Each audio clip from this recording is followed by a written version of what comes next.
Vipodozi ni bidhaa ambayo inatumika na watu wengi kwa maana ya kutunza ngozi zetu, lakini pia kuboresha muonekano wetu. Kwa hiyo ni biashara kubwa ambayo inafanyika kwa wingi, lakini bidhaa hizo za vipodozi zinaweza zikasababisha madhara kwa afya ya binadamu. Kwa hiyo pamoja na kwamba bidhaa hizi zimekuwa zinatengenezwa kwa muda mrefu, lakini kulingana na utafiti ambao umekuwa unaendelea mara kwa mara, kuna baadhi ya viambata ambavyo vinatumika kwenye vipodozi hivi ambavyo viligundulika kwamba ni sumu. Kwa hiyo kulingana na sheria na kanuni za viwango, TBS ina jukumu la kusajili bidhaa hizo za vipodozi zinapokuwa zinaingia nchini, lakini kuthibitisha ubora wa hizo bidhaa zinapokuwa zinazalishwa hapa nchini, ili kuhakikisha kwamba bidhaa zinazozalishwa zinakidhi matakwa ya viwango husika, lakini pia zinakuwa hazina hivyo viambata sumu ambavyo haviruhusiwi na vina madhara kwa afya ya binadamu. Kwa hiyo lengo la mkutano huu ni kukumbushana kuhusu matakwa ya viwango, lakini na kuwahimiza wadau wote wa vipodozi kukidhi na kuzingatia matakwa ya kanuni na sheria za viwango. Lengo kubwa ni kupeana elimu juu ya nini kinahitajika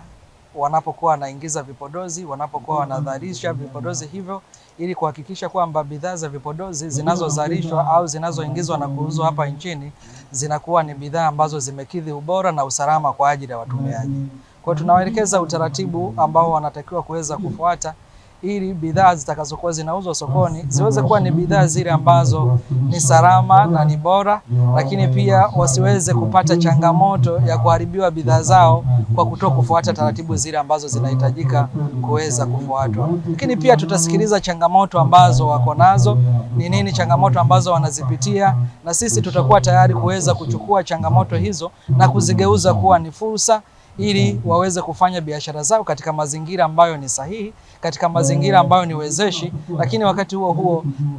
usalama wa watu ambao ni waraji ukiendelea kuhakikiwa uko sawa sawa. Washauri tu wadau na watu wote, unachukua ile dhambi wewe ya kumdhuru mwenzio, anaenda kupata kansa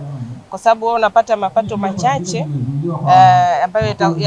utakula siku 3-4 umemaliza, lakini unampa mwenzio madhara ya milele ambayo familia yake maskini, hawana uwezo, gharama za matibabu ni kubwa.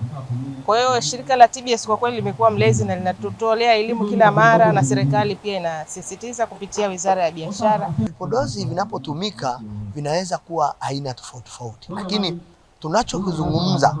na kusisitiza hapa kupitia mdau mkuu au msimamizi ambaye ni TBS, ambaye anaangalia kwa ujumla wake vipodozi vyote na pamoja na vyakula na kila kitu kinachoingia hapa nchini mwetu,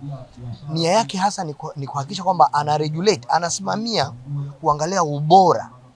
ili afya za mlaji na mtumiaji zisipate kudhurika. Kwa maana ya wale wanaoagiza walete vitu ambavyo ni bora kwa viwango ambavyo vinakubalika kisheria na sheria zetu za Tanzania hapa, lakini vile vile walaji na watumiaji wasidhurike. Kwa hiyo kupitia elimu hii na mikutano kama hii kutawezesha hawa wanaoshiriki, sisi wa upande wa afya na wale watumiaji na wale waletaji pamoja na wasambazaji, waelewe ni vipi ambavyo vina viambato sumu na ni vipi ambavyo havina viambato sumu.